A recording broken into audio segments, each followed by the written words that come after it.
Muy buenos días para todos. Mi nombre es Sergio Andrés Serrano Pinzón. Yo soy residente de cuarto año de ortopedia y traumatología.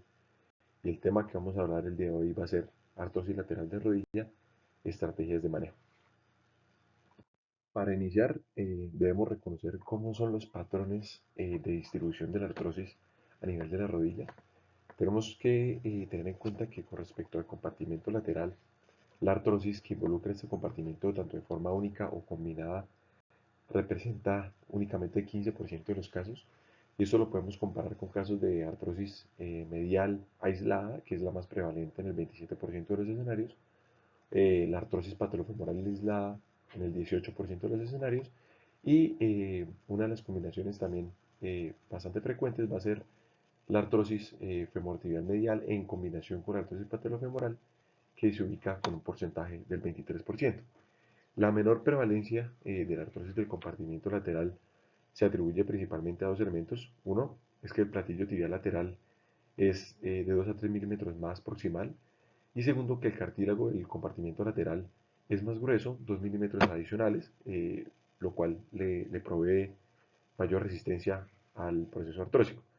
Existen algunos factores predisponentes eh, para el desarrollo de una artrosis lateral, que van a ser la deformidad en valgo por mayor sobrecarga de compartimento lateral, un antecedente de una meniscectomía lateral, y esto está explicado dado que el compartimento lateral es el que menos relación de la morfología entre la tibia y el fémur existe.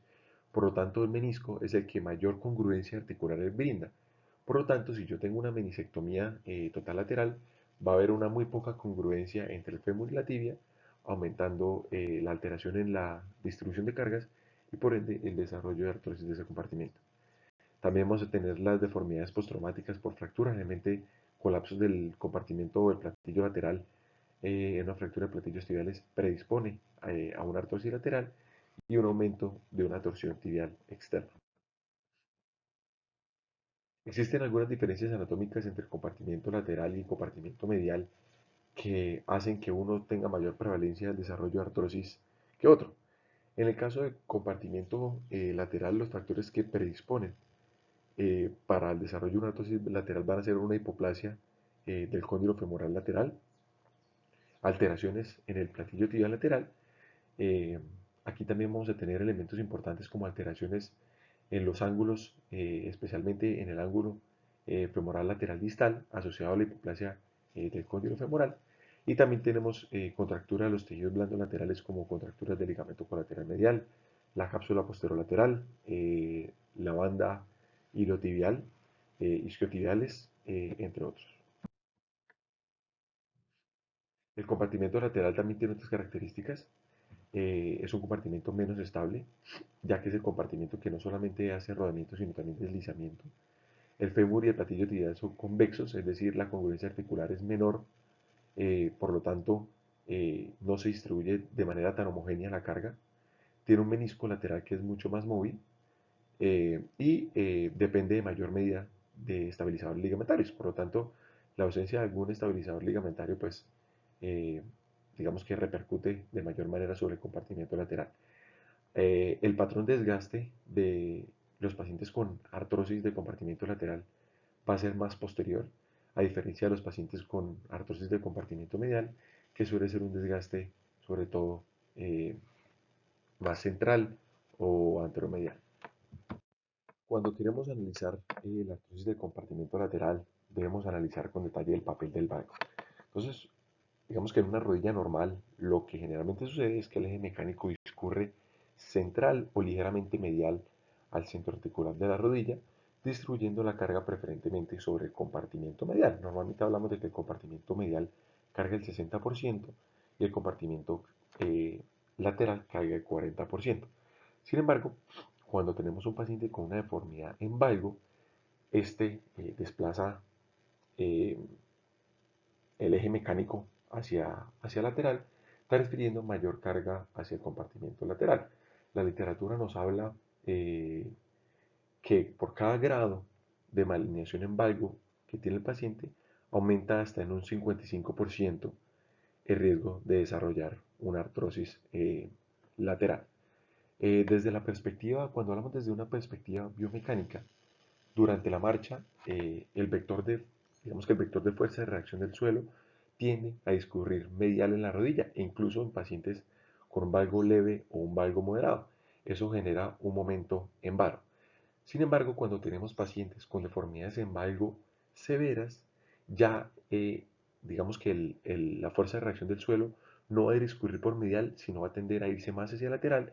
Por lo tanto, en pacientes con valgos severos, el momento eh, cambia durante la marcha, durante la fase de apoyo, y deja de ser un momento en varo para pasar a un momento en valgo. Este fenómeno se conoce como la paradoja biomecánica del valgo, que básicamente pues, nos habla de una correlación que existe entre el valgo estático y la tasa de progresión de la artrosis lateral, eh, la cual no siempre es lineal, sino varía dependiendo del grado de valgo que presente el paciente. Entonces, como les mencionaba, lo que quiero recalcar en esta diapositiva en el recuadro rojo es que los pacientes con deformidades en valgo severas va a predominar el momento en valgo durante la marcha, mientras que pacientes con valgo leve o moderado, así sean valgos, va a prevalecer un momento de varo durante la marcha. Una vez comprendida la biomecánica y las repercusiones sobre el compartimento lateral de los pacientes valgos, pues uno debería entrar a valorar el manejo que deberían recibir estos pacientes. Entonces, la primera línea de manejo siempre va a ser el manejo conservador, iniciando con un ejercicio físico estructurado, que es uno de los que mayor evidencia tienen en los pacientes con artrosis de rodilla. Tienen que incluirse programas de fortalecimiento muscular, especialmente la musculatura del cuádriceps, para mejorar o ayudar al alineamiento y a los momentos durante la fase de apoyo, y fortalecer la musculatura abductora de la cadera. Y esto sobre todo está asociado para disminuir o para mitigar el momento aductor durante la marcha, y al mitigar el momento aductor durante la marcha, pues se ha demostrado que esto ayuda a reducir dolor, mejoría de función y retrasar la progresión de la enfermedad.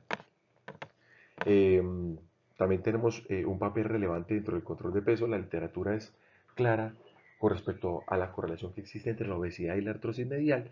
Sin embargo, a pesar de que la repercusión de la obesidad sobre la artrosis lateral no es tan marcada como en la medial, también se ha visto que el control de peso en los pacientes con artrosis lateral tiene mejoría en los síntomas. También se pueden involucrar algunos otros programas de ejercicio. Realmente los pacientes que hacen hidroterapia, tai chi o yoga podrían también mostrar algunos resultados adecuados en los pacientes, sobre todo con calidad de vida y mejoría del dolor. Y pues ya, digamos que como estrategias un poco más avanzadas, también podemos incluir el manejo farmacológico, infiltraciones intraarticulares eh, con corticoide, siempre y cuando tener como una base el manejo previamente descrito por la terapia física y el fortalecimiento. Este es un artículo que básicamente nos, nos trata de mostrar los resultados que tienen los pacientes con manejo conservador en un paciente con una rodilla valga versus aquellos que tienen una rodilla vara. Este artículo fue publicado en el año 2023, es una cohorte retrospectiva que incluyó 834 rodillas. Dentro de su grupo habían 598 rodillas con una artrosis en varo que correspondían al 72% del grupo, y con menor prevalencia los pacientes con artrosis valga, 236 rodillas para un 28%. Los pacientes recibían un protocolo escalonado donde recibían medidas no farmacológicas, tratamiento farmacológico e infiltraciones, y el desenlace que ellos principalmente querían medir era la supervivencia libre antes de un reemplazo total de rodilla. Y los resultados los vamos a encontrar en el recuadro azul. Los pacientes con artrosis valga tenían una supervivencia del 61.4% versus una supervivencia del 24.2% con respecto a los pacientes con artrosis vara, es decir, que el manejo conservador y las medidas no farmacológicas e infiltraciones tienen un impacto mucho más positivo en los pacientes con artrosis valga versus la artrosis vara. La artrosis vara suele responder de menor medida a este tratamiento conservador y suele progresar de manera más rápida a un reemplazo total de rodilla. Las rodillas en valgo toleraron más deformidades mayores, aproximadamente 8.1 grados antes de requerir un reemplazo total de rodilla, comparado con las rodillas en varo.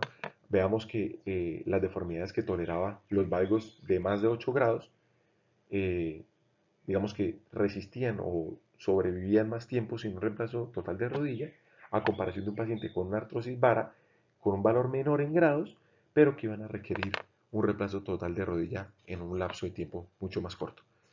Entonces, siempre que tengamos un paciente con una rodilla valga, debemos tratar de incluir todo tipo de herramientas de manejo conservador antes de indicar una cirugía.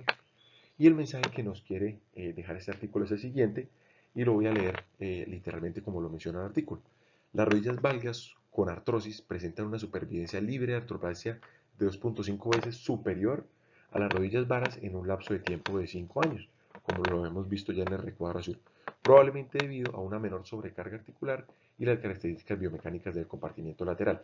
Y aquí quiero traer a colación algo que habíamos hablado en una diapositiva previa, y es que incluso los pacientes con un valgo leve o un valgo moderado, su momento durante la fase de apoyo de la marcha continúa siendo un momento varo a pesar de ser valgos. ¿Eso qué quiere decir? Que los pacientes con un valgo leve o un valgo moderado durante la marcha, aún así siguen sobrecargando un poco más de compartimiento medial con respecto al compartimiento lateral, aún así siendo estos pacientes valgos. Una vez optado por el manejo conservador y habiendo tenido una falla del mismo o una progresión de la enfermedad, el siguiente procedimiento que podríamos traer a colación van a ser las osteotomías, especialmente o las más usadas a nivel femoral. Es la principal estrategia de preservación de cartílago en los pacientes con malalineación en valgo. Está sobre todo reservado en pacientes jóvenes y activos en los que se desea retrasar el proceso de reemplazo articular o evitar una artroplasia. Podemos tener osteotomías femorales distales, que son las más usadas, y las que están en desuso, osteotomías de la tibia proximal. El objetivo para los pacientes con una artrosis lateral va a ser no buscar una sobrecorrección, como si podría llegar a hacerse en los pacientes varos. Debemos mantener o conservar el valgo residual con un objetivo de un hip knee angle de 2 a 4 grados y un valgo residual de entre 3 a 7 grados. Uno debería tratar de llevar la corrección entre el 45% al 50% de la espina medial. Entonces, tenemos dos tipos de osteotomías femorales distales: osteotomías de cierre medial y osteotomías de apertura lateral, con tasas de supervivencia ligeramente superiores en la osteotomía de apertura lateral, ya que la osteotomía de la apertura lateral nos permite ser más precisos con respecto a la corrección. Sin embargo, ambas estrategias son bastante útiles y no existen diferencias con respecto a dolor o desenlaces funcionales entre una u otra. Este recuadro lo traigo del CICOT. Es básicamente nos muestra cuáles son las indicaciones o cuál es el paciente ideal para realizar una osteotomía femoral distal. Entonces tenemos pacientes con artrosis lateral sintomática que en Green es 2 o 3, paciente joven o de mediana edad, idealmente menores de 60 a 65 años que tengan todavía una alta demanda funcional, pacientes con una deformidad en valgo mayor de 5 grados de origen femoral que sea corregible, un arco de movilidad que sea mayor a 90 grados de flexión, que tenga ausencia de una artrosis medial o una patelofemoral significativa. Sin embargo, vamos a hacerle un paréntesis o unos asteriscos a la parte patelofemoral, ya que la literatura reciente nos muestra eso como una contraindicación relativa y se debe manejar de una manera diferente a lo que nos mencionaba antes la literatura, y debemos tener una parte ligamentaria, especialmente un ligamento cruzado anterior íntegro. Con respecto a los resultados, entonces vamos a tener que la osteotomía femoral distal tiene una supervivencia acumulada que oscila entre el 64 y el 85% de 10 años. Ya después de esto, casi hasta uno de cada dos pacientes va a requerir una conversión a una prótesis. De una tasa de complicaciones global baja, 5.8% de reintervenciones no planificadas, y hasta el 20% de los pacientes podrían requerir retiro de material de osteosíntesis, y esto va sobre todo aplicado a las osteotomías de apertura lateral, ya que el material podría generar roce o fricción con la banda iliotibial y podría generar molestia en los pacientes. Vamos a encontrar que la edad va a ser el principal factor predictor a una conversión a una prótesis, y pues como sabemos, pues si es un paciente que se hace una osteotomía a una edad más temprana, pues es un paciente que va a tener mayor riesgo de conversión a una prótesis en unos años más adelante. Este es un artículo de revisión publicado en el año 2025 por Layados, y básicamente toma 18 estudios más de 427 pacientes, 461 rodillas, y nos quiere comparar las osteotomías femorales distales varizantes cuando se hace con técnica de apertura o con técnica de cierre. Y antes de, digamos que desglosar el artículo, quiero llevar a todos este mensaje, y es que si la osteotomía se realiza en el sitio exacto de la deformidad, no existen diferencias relevantes en supervivencia, función y resultados clínicos. Aquí tenemos un gráfico con técnica de Kaplan-Meier que digamos que hace contraste un poco con lo que hablábamos previamente. Previamente hemos dicho que las osteotomías de apertura lateral podrían tener mayor supervivencia en un largo periodo de tiempo, pero en contraste con este artículo nos muestra que las osteotomías de cierre tienen mayor supervivencia. Entonces, digamos que hay como una discrepancia ahí en lo que nos dice la literatura, pero me devuelvo a lo que nos dice este mensaje, y es que si la osteotomía se hace en el sitio adecuado, con la técnica adecuada, no existirían mayores diferencias entre una u otra. Eh, Aquí encontramos esta gráfica, me parece muy interesante, y esta sí se correlaciona con lo que nos decía estudios previos, y es que en un lapso más o menos 10 años, entre el 74 al 90% de los pacientes va a tener una adecuada supervivencia de la osteotomía, y a medida pasan los años, esa tasa de supervivencia va disminuyendo y aumenta el riesgo de requerir una prótesis total de rodilla. Eh, los pacientes que son llevados a osteotomías, ya sea de cuña cerrada o de cuña abierta, mejoran significativamente los desenlaces funcionales, con una satisfacción que oscila entre el 73 al 86%, y la tasa de conversión al reemplazo total de rodilla va a ser entre el 10 al 25% en un lapso de mediano a largo plazo, es decir, entre un lapso de más o menos unos 10 a 15 años. También tenemos las osteotomías de tibia proximal, como les digo, pues eh, no son tan usadas o están en desuso. Las que tenemos son las osteotomías de cierre medial. Coventry y colaboradores nos hablan de que el 77% de los pacientes referían ausencia de dolor o dolor ocasional leve después del seguimiento, y entre el 15 al 20% de los pacientes requirieron una artroplastia total de rodilla en una media de 9.8 años. Esto lo correlacionamos con lo que hablábamos previamente, y es que los pacientes con osteotomías de cuña de cierre de tibia proximal tienden a tener cirugías de reemplazo articular o de conversión a la artroplastia total de rodilla en un lapso de tiempo menor en comparación con aquellos pacientes que se les hace una osteotomía a nivel del fémur distal. Las osteotomías de cierre medial a nivel de tibia se reservan sobre todo para pacientes que tengan deformidades o que la deformidad en valgo sea originada de la tibia, que esto es un muy pequeño porcentaje de los pacientes, o que tengan situaciones específicas en donde se requieran osteotomías dobles. Recordar siempre que hacer osteotomías dobles hay que tomarlo con pinzas, ya que existe un alto riesgo de cambiar la altura y cambiar la oblicuidad de la línea articular. Eh, ya pasamos de las estrategias de preservación articular, ahora continuamos con las estrategias de manejo protésico. Tenemos la prótesis unicompartimental, eh, que va a representar el 10% de todas las prótesis de rodilla, y de estas, pues, en las artrosis valgas solo se constituye el 10%, es decir, el 90% de las prótesis unicompartimentales son para el compartimento medial. Eh, y esto, sobre todo, da que pues, existe menor prevalencia de la artrosis lateral, y es una técnica, a pesar de que es una técnica que requiere un cirujano experto para hacer las mediales, requiere aún mucha mayor experticia para hacerlo a nivel del compartimento lateral. Con respecto a algunas consideraciones técnicas bastante relevantes, ya vamos a hablar en la siguiente diapositiva de las indicaciones. Sin embargo, debemos tener en cuenta que es una técnica quirúrgica de mayor exigencia, ya que tenemos que tener en cuenta la biomecánica, tenemos que tener en cuenta el slop tibial y el patrón de desgaste posterior que suelen tener los pacientes con artrosis lateral, y la mayor laxitud fisiológica que pueden tener los pacientes valgos. Las principales complicaciones e indicaciones de revisión en estos pacientes va a ser la progresión a artrosis medial y el aflojamiento séptico, que son las mismas o las principales causas de complicación también en prótesis unicompartimentales mediales. Ojo, y hay que tener algo muy clave, y es que las prótesis unicompartimentales deberían reservarse para deformidades interarticulares. Recordar que ellas no corrigen deformidades extraarticulares. Es decir, que si yo tengo un paciente con una deformidad extraarticular y yo le pongo una prótesis unicompartimental, voy a aumentar el desgaste y por ende mayor riesgo de revisión en un periodo más corto de tiempo. Estas son algunas indicaciones que nos propone la literatura, las indicaciones de los autores más conocidos como son Cousin y Scott, para pacientes mayores de 60 años, peso menor de 82 kilos. Sin embargo, dejamos esto con asterisco, ya que esta es una contraindicación relativa.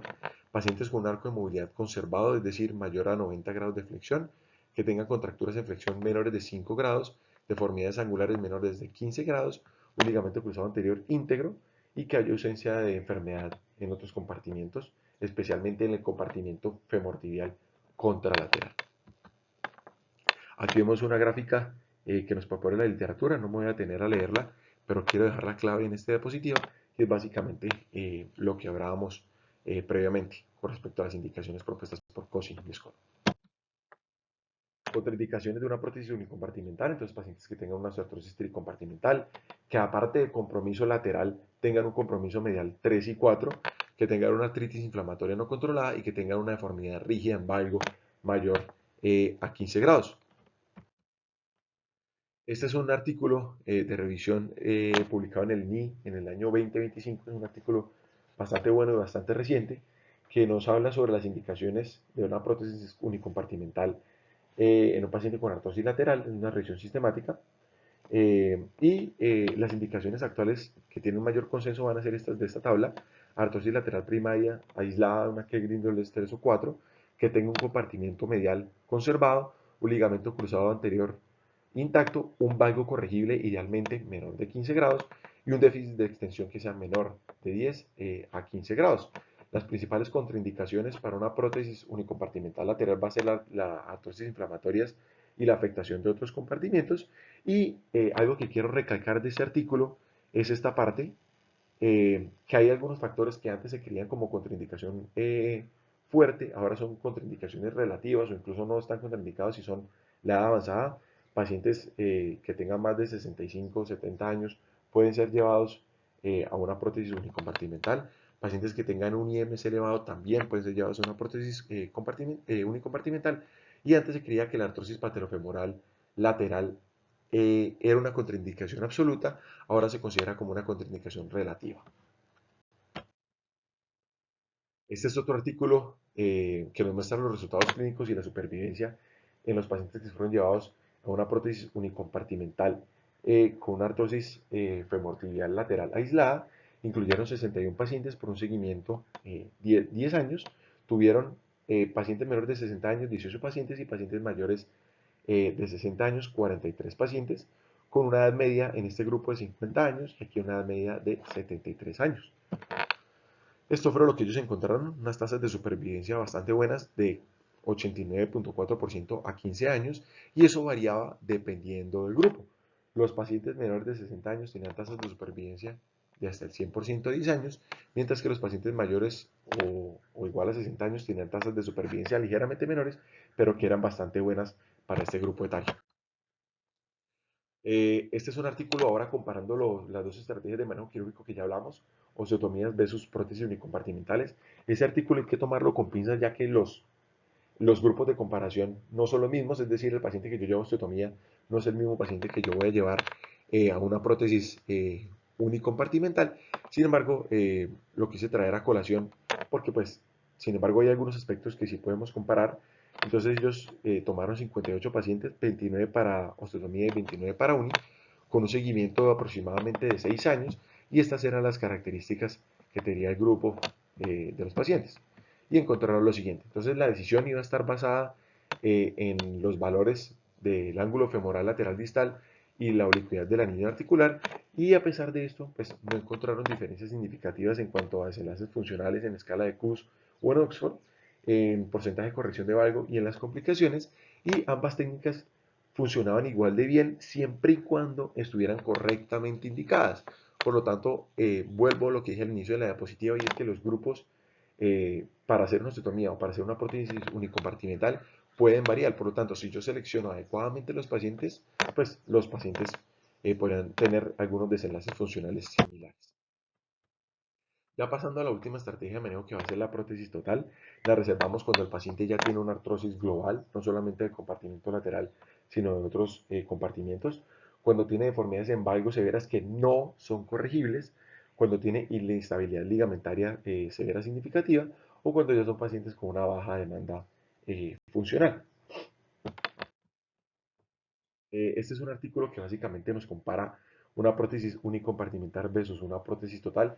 Vuelvo a recalcar lo que hablábamos previamente y es que los grupos para hacer una uni versus para hacer una total no son los mismos, cada uno tiene sus indicaciones específicas. Este es un estudio publicado en el Journal de Artroplastia en el año 2020, una cohorte retrospectiva con un seguimiento promedio de 5.3 años para el grupo de LUCA, es decir, lateral o prótesis unicompartimental lateral, fueron 121 pacientes y para reemplazo total de rodilla fueron 35 pacientes. Estos fueron los criterios de inclusión: pacientes con una artrosis lateral grado 3 o 4, o ligamento cruzado anterior funcional, ligamentos colaterales íntegros, deformidad en valgo corrigible y compartimento medial conservado. Es decir, los criterios de inclusión fueron los adecuados para hacer una prótesis unicompartimental. Entonces, teniendo en cuenta lo anterior y teniendo en cuenta que esos criterios de inclusión estaban más bien guiados hacia una prótesis unicompartimental, pues el estudio nos mostró lo siguiente: la prótesis unicompartimental mostró mejores resultados funcionales, mayor rango de movilidad, mayor satisfacción, menor estancia hospitalaria y menos complicaciones relacionadas con rigidez o infección en comparación con una prótesis total de rodilla. Pero tenemos que tener en cuenta, y quiero recalcarlo, y es que estos criterios de inclusión sobre todo iban guiados para pacientes con indicación de prótesis unicompartimental, por lo tanto era esperado que la UNI mostrara mejores resultados. Esta es una tabla que nos propone el artículo, básicamente comparando la prótesis unicompartimental versus la total y el valor de P. Y digamos que no me voy a detener en uno por uno, pero la prótesis unicompartimental bien indicada tiene unos resultados no solamente funcionales, sino con respecto a rangos de movilidad, infección, transfusión sanguínea, mucho mejores que con respecto a la prótesis total de rodilla, siempre y cuando sea el paciente indicado. Vale recalcar eso. Y pues tenemos que tomar los valores de P. No voy a detenerme a leer cada uno de estos ítems, pero pues es una tabla que nos enriquece bastante y debemos tenerla siempre ahí guardada en el celular para poder tomar una decisión adecuada frente a un paciente. Ya para finalizar, tenemos este artículo, es un metaanálisis que básicamente nos quiere comparar la eficacia de una prótesis unicompartimental versus una prótesis total en un paciente con artrosis lateral. Este es un artículo que recolectó 8 estudios publicados hasta noviembre del 2024, un total de 490 pacientes y en un seguimiento de 2 a 10 años. Básicamente lo que nos concluyen los autores es lo siguiente, y es lo que ya habíamos hablado en el artículo previo, y es que la prótesis unicompartimental para la artrosis lateral propone o proporciona una menor agresión quirúrgica, es decir, menor sangrado, y eso se traduce en menor estancia hospitalaria, mejor movilidad y mejor función postoperatoria, valorado con escalas de Oxford Knee Score y Hospital for Special Surgery, y menor dolor y menor recuperación más rápida con respecto a una prótesis total. Esto siempre y cuando pues incluyamos los pacientes que son dentro de la prótesis unicompartimental, porque si seguramente yo incluyera un paciente con una artrosis global y le pongo una prótesis unicompartimental, esos resultados no van a ser los mismos. Por lo tanto, la clasificación adecuada de los pacientes pues se va a traducir en estos resultados. Eso es lo más clave y es el mensaje más importante de esta charla: clasificar adecuadamente a los pacientes. Como conclusión, entonces tenemos que la artrosis lateral es una entidad con un comportamiento diferente al compartimento medial.